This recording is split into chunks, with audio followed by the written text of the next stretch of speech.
So I've only got like 20 minutes to talk before the family gets home, and I have to work on making dinner and all the other things. But that's good because that helps me scope the time I'm gonna invest into this, which is actually what this video is about, which is about project scope, which is something I'm gonna refer back to probably routinely. This is kind of like an intro video for this project, actually, even though we're already 9 episodes in, whatever it is.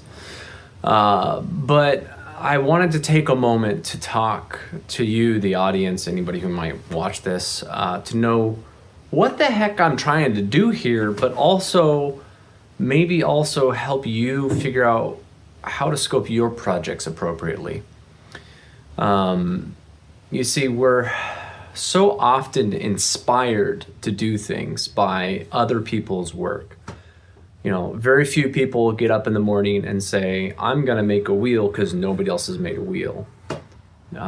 You get up in the morning and you go and you look at what other people have done and you say, I could do that, or I could do better than that, or I could do that plus these changes, and you have your own ideas about how you would do something differently than somebody else, or what you liked about what somebody else did.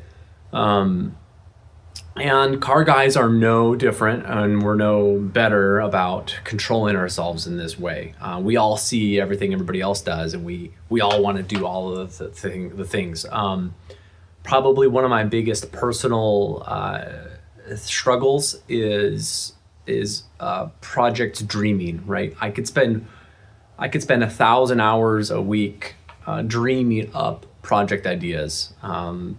You know, how fun would it be to make a twin-engined XYZ using K-Series or Busa engines, or any idea of a bike engine in a car just gets me excited, even though part of me knows that it's a terrible idea. Thank you, Superfast Matt, for confirming all of those fears. So what am I doing here in a 280Z? And what is this project trying to achieve? To be honest, I think a lot of us don't even know the answer to that when we buy our cars or even get started or even are thinking about buying a car. My plans for this car have changed as many years as I've owned it. But to me, it's always been about what I can drive on the street. As a teenager, you have these aspirations of having a race car that you drive on the street that lives up to all these fantasies of tube chassis and huge 1,000 horsepower engines, zero weight, infinite 0 to 60. But reality also kicks in. The more you pursue knowledge and start going down paths, and maybe you even get to the point where you're experiencing some of these things and you have to learn them firsthand instead of secondhand. A roll cage is terrible on the street without a helmet in most cases, right? A lot of people don't tell you that when you're 16 and you're just dreaming of that 10-second car or whatever the case may be. All these little things that change the experience, that change the scope of what you want your car to be, start, creeping into your reality. And eventually you have to fit them into a growing reality of your experience and knowledge. So what am I doing? I had a perfectly good L-Series inline-6 engine until it had pieces of piston in the oil pan because bores were worn and skirts were breaking off because of excess bore wear. Could I have rebuilt it? Absolutely. The challenge is that I was living in California at the time and I had a small 2-car garage, 1,400 square foot house with 7,000 square foot parcel. I didn't have space for spare engines. The problem with L series, like a lot of older engines now, even if they're still affordable, you have to be looking at the market and ready to buy whenever those deals show up. So whenever those engines come on the market, you have to be ready to go swoop them up and have a place to put them. Rebuilding an engine wasn't a big deal as far as space goes. It's just the time down was really one of my biggest concerns. I didn't want to put myself in a position where I was having to rely on hard to find parts that I had to stockpile in order to keep the enjoyment of driving my car on the street a reality. So that's what led me down the modular path. A really good friend of mine had an engine he was willing to give me. I was talking to him about going with an LS. He didn't have an LS, he had a Ford motor. So that's what I ended up with, which was, I mean, I'm still super appreciative to him and all that he's done for me. But one of the things that people kept asking when they'd see me basically in project paralysis, stuck at a point where I didn't know how to swallow the path forward. Several people, when I told them the story, would say, if your friend was here, would they care that it's running, or would they care that it has their motor in it? And that was a hard question to really answer honestly. Knowing my friend, he would much rather take a ride in a running car than a car with his engine. And so that kind of led me down this path of like, okay, so if I'm going to change horses, so to speak, how do I ensure victory? And so to answer the solution there, like I thought LS, but the more I thought about it, the more I thought, okay, let's get back to what am I doing here? What do I want this car to be? If this car is a street car, because at the end of the day, if I was going to build a track car, it'd be very different. If I was going to be building a race car, it'd be very different. Z cars are not always super competitive in various different forms of racing because of classing and building the class rules. To be honest, any actual race car is expensive. Any actual like competitive race car is even more expensive. Racing is an expensive hobby. Driving a car on the street is not. Very not. It costs gas. So if you want to enjoy a car, buy it and drive it. There's some advice for you. So yes, I want my car to be fun. Yes, I want my car to be enjoyable. I don't have a dash. I don't really plan on putting one in. Why? Well, because for me, driving this car on the street is about the experience, but that experience is more than the nostalgia of driving a Z car. I've driven quite a few Z cars. I've owned a few, and yes, I appreciate nostalgia. Having that experience of driving an OEM car is its own thing. That is not what I'm building this car for. What I'm building this for is a certain level of experience of driving a well-balanced car on the street and also being able to take it to track events that are non-competitive. Very important to focus there, non-competitive. I do plan to do some autocross. I hope to also do some HPDE or track days. I don't ever want to focus on being competitive in either of those aspects. Why?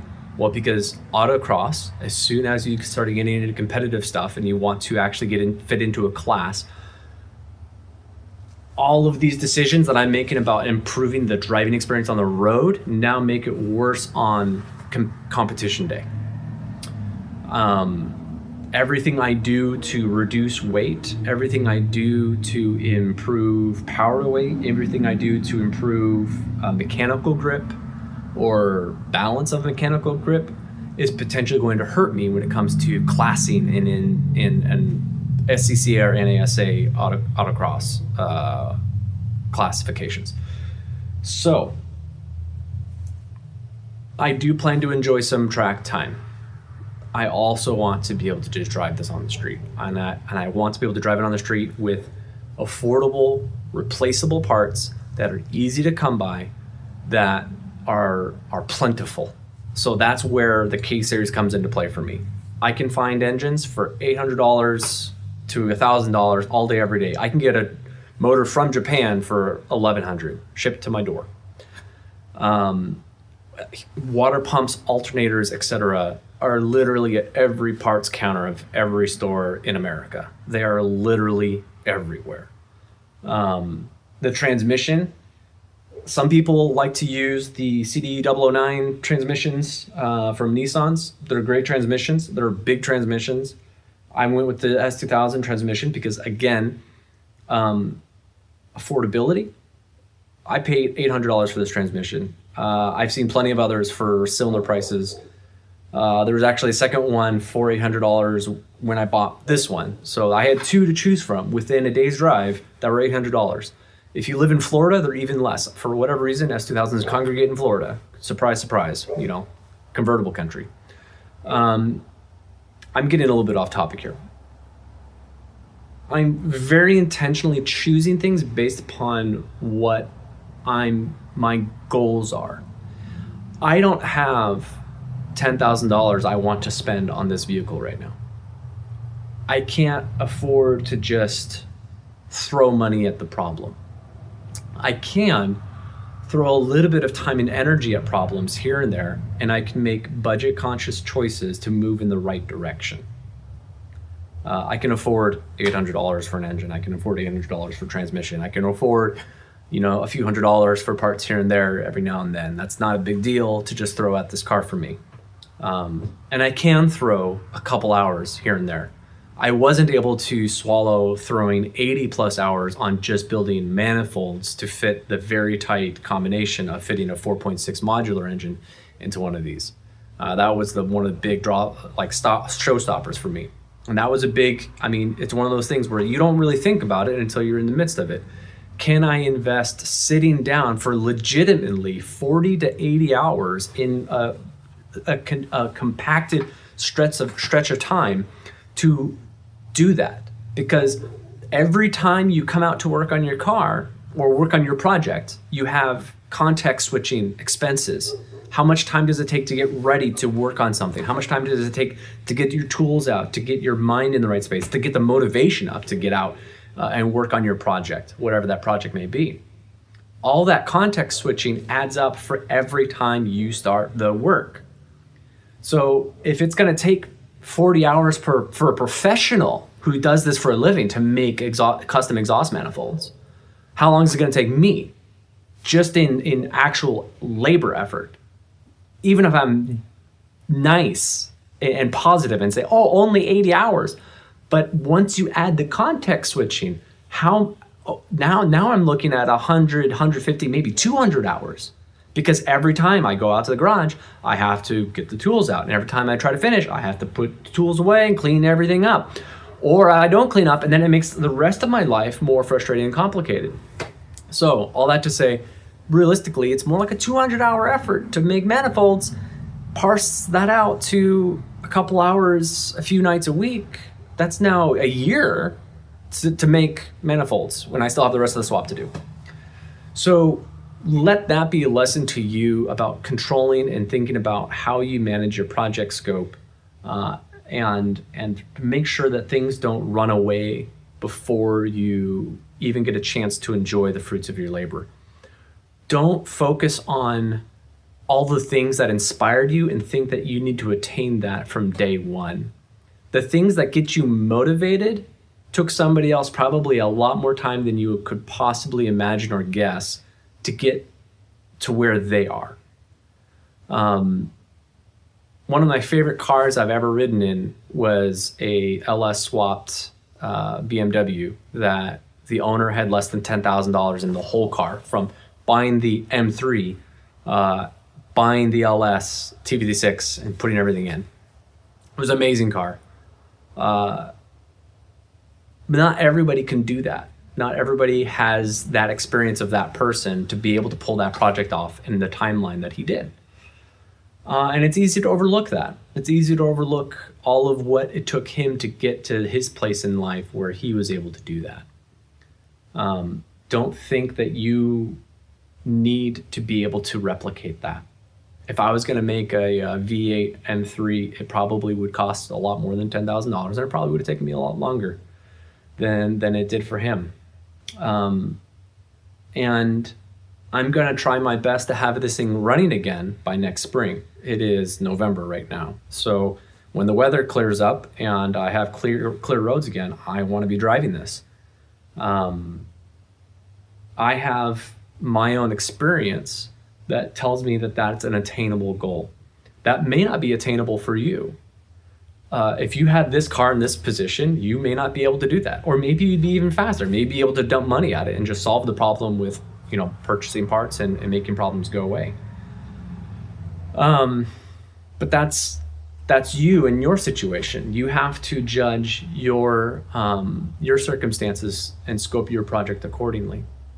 My project goals, new chapter. What am I doing here? Honestly, right now, 200 wheel horsepower and 2,200 pounds would be a blast in this car. I was at 180-ish wheel horsepower before, and 2280 was the last time I had it scaled. 2,280 pounds, last time this was on the scale. I've removed a little bit more weight since then, plus also now a much lighter engine. Transmission that's maybe a touch heavier than the Nissan one that came out, maybe about the same, I don't know. I'm also switching to manual brakes for a couple of reasons. We'll go over that on the brakes videos when we get there. I still have a steel hood. I still have steel fenders. All of the body panels on this thing are still stock. That 2280 pounds was with door gutted. I'm getting away from myself again. So another constraint I've put upon myself for quite a while now, which is probably a really good thing to think about, is limit or think about how much tire you want to run. I plan to run at most a 245 section width on a 15-inch wheel. Probably actually going to start with a 225 section width on a 15-inch wheel. I plan to run the Maxxis VR1s. They're one of the only tires you can get at that height, 225 by 40 by 15, and or is it 225 40 15, and they're also one of the most affordable tires with that kind of performance envelope. I know I won't get as good a life out of them as some of their competitors, but they're also a lot cheaper than their competitors. And I care more about that affordability aspect of not being too worried about burning up a tire. And to be honest, I don't know that I'm going to put enough miles on this car to be worried about it. I might be changing tires out every other year just because of the age of the tire more than the tread wear. So who knows? We'll see. It's an affordable tire, and by limiting that aspect of the project scope, I know I'm not going to run flares. I know that I'm not going to need gargantuan brakes. I know that I'm not going to need all these other escalation factors that come into play as soon as you go up in tire size. So again, controlling that project scope helps make other downstream decisions for you. And it's really important to know what you want to do with the project before you even are able to make those kinds of choices. If I was going to do competitive, if let's say I was doing time attack, like competitive time attack, that's not enough tire. It just isn't. Everybody out there is running more tire than that. So it just wouldn't cut it. So if I'm gonna run a 275 rear tire, that means I need to be running at least a 255 front, if not a square match setup, because this isn't gonna be that rear heavy. Everything starts to escalate. Now you're running flares. Now you're having to run beefier axles and beefier differential. Not the differentials in these are fine, but point being, everything just escalates. So my goal here is to not escalate, to keep this a fun street car that's as lightweight as possible. I might turbo it down the road. I have a turbo sitting here in my garage, but I don't need to. You see, that's where this project scope matters, is that focus on those goals and what gets you to the minimum viable product as fast as possible. Because guess what? You don't need to be a SEMA show winner just to get out there and work on your car. You don't have to reach that 1% of the upper echelons of inspiration. The things that get you motivated to go work on your project don't have to be where you land just to call your project done for now. So, with all that, hopefully that inspires you to keep jamming.